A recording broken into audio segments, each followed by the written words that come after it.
Grabe guys, ang init.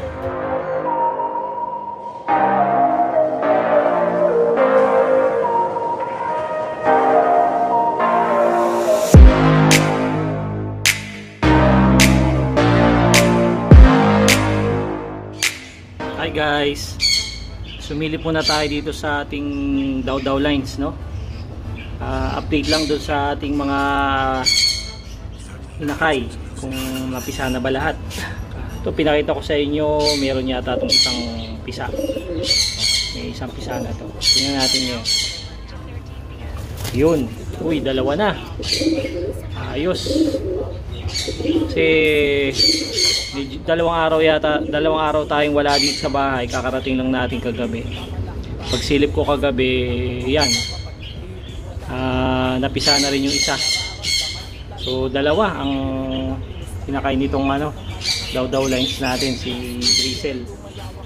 Ayos. Silipin pa natin iba.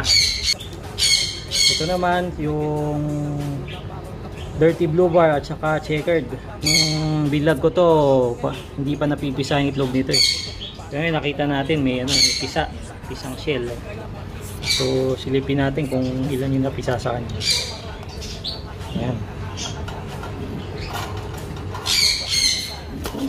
Pang. Yun, dalawa rin. Dalawa. Ayos. Makakapisa lang, no? Maliit pa eh. Ayan. Medyo maskip sila dito. Gagawa natin para lilipat natin itong dalawa. Itong isang pares natin na ito. Ayan. Lilipat natin sila para maluwag-luwag naman yung kabilang pano. Yung nagpapasubo. Ito. Kasi may nakay na siya eh. So meron tayong spare na kulungan dito, nire-repair ko pa para dito natin mailagay. Ayan, ayos. Okay. So far yan ang update sa ating Dowdow lines. Update naman dun sa ating stop bandit, fastest pigeon in the world. So dalawang itlog niyan, isa lang yung fertile. Sinilip ko na kanina, so isa hindi fertile, so inalis ko na. Ayan. Ayos, may isa tayong papisa dyan. Sana magtuloy-tuloy. Kasi basal yung basal yan pareho eh. Tingnan natin, sana mapisa. Okay. Ito naman guys, yung ating oriental, no, na pinasiter natin yung dalawang itlog nung nakuha nating pares sa Mabalacat. Parang yung itlog niya nakita ko parang may crack na eh. Silipin natin. Matapang yata ito. Yun, may crack oh. Yun, may crack. So ibig sabihin papisa na to. Bukas pisa na yan. Pisahin natin.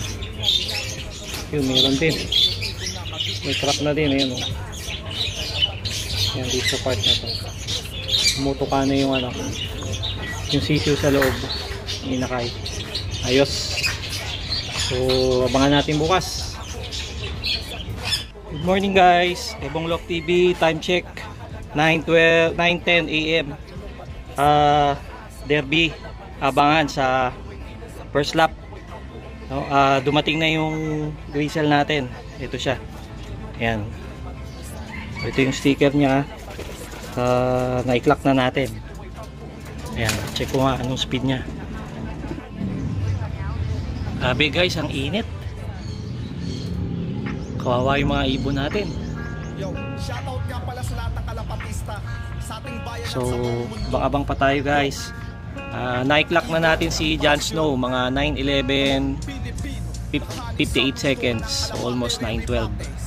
Yan, dumating siya mga bandang mga 9, mga ganun, mga 9:11.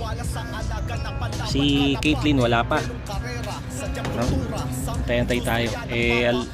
Ang condition kasi ni Caitlyn patubo yung kanyang dalawang flight feathers, yung number 10 pareho kabila.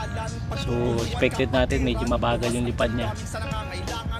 Pero sana makauwi siya, no? Sana makapag-clock siya kasi first lap pa lang ito. Ayan, so antay-antay tayo.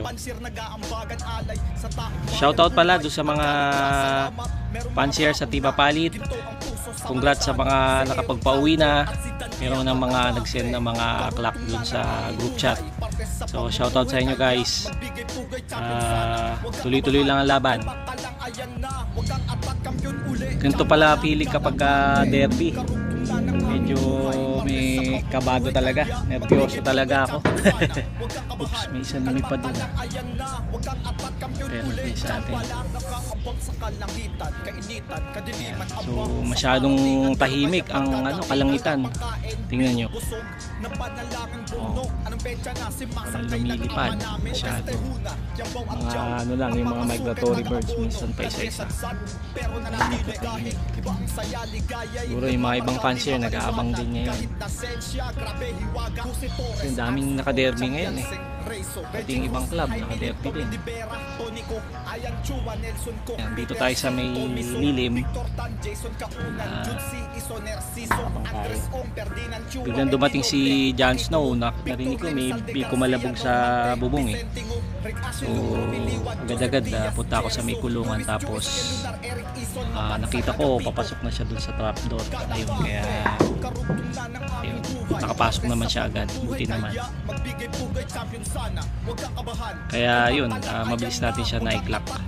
Ayan na, dumating na si Caitlyn. Ayan na, pasok na siya. Huwag kang kabahan, kalma ka lang, ayan na. Huwag kang atat, kampiyon uli. Tsamba lang, iklak mo muna. Huwag kang mangarag, may oras pa baka atakihin. Pasok! Pumanaw pa, pasok! Sila ang dapat kabahan sa'yo. Hinanaing mga ritual pang magwena. Pasok! Walang iyakan, walang siraan, walang bakayan, walang gipitan. Yun, pasok sa trapdoor. Kaklak ko lang muna. Kaklak ko na si Caitlyn. Hingal na hingal. Ayan, hingal na hingal. Hingal na hingal si Caitlyn. Oh, sige, inom ka pa. Ito naman si Grisel. Kanina medyo nakapikit yan eh. So, sobrang pagod siguro. Ayos. 2 out of 2. PUF Derby Rosario La Union. Achieve.